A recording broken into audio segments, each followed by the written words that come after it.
instead? Icho.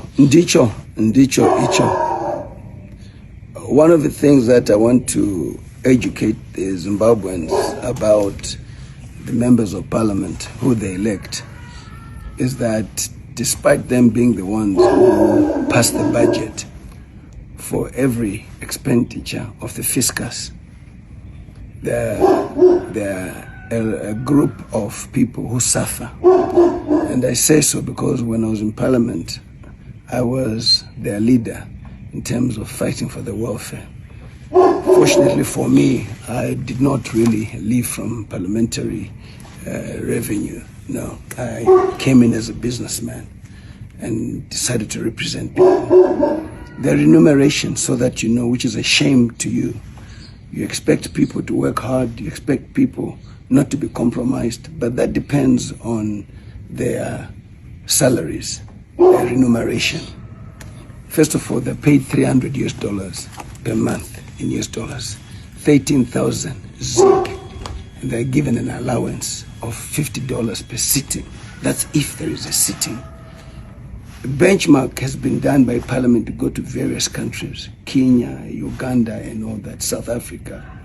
And you look at the average being about 2,500, okay, of what the other members of Parliament are paid. So when one then says that, you know, they're useless and they're compromised, you also have to look at what they get paid. They're given a housing allowance of $40,000, yet ministers are given $300,000 and all that, even more. They've got one car for 5 years. Ministers are given as many cars, one off-road and the other one, which is, which is not off-road. So with that, I thought Zimbabweans today, you would know that your legislators are paid $300 per month, 13,000 zig and 50 sitting allowance. That's if there's a sitting allowance. How do they survive? How do they represent you well? How do they do their work without being compromised? Whenever something happens for MPs, okay, which betters their welfare, there's a lot of noise. The MPs themselves, unfortunately, they pass the budget. They've never also done themselves a favor. And they must do that and make sure that they are well paid so that they are able to contribute effectively and represent people effectively.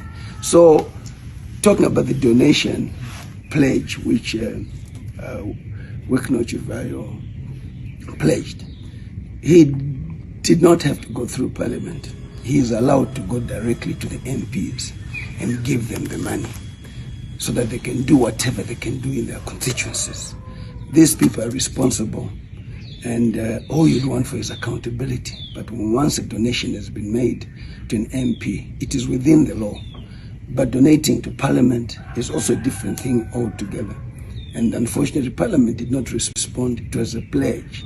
I therefore say, if intention was really good, it's a welcome development for the members of Parliament to be given a donation to develop their communities.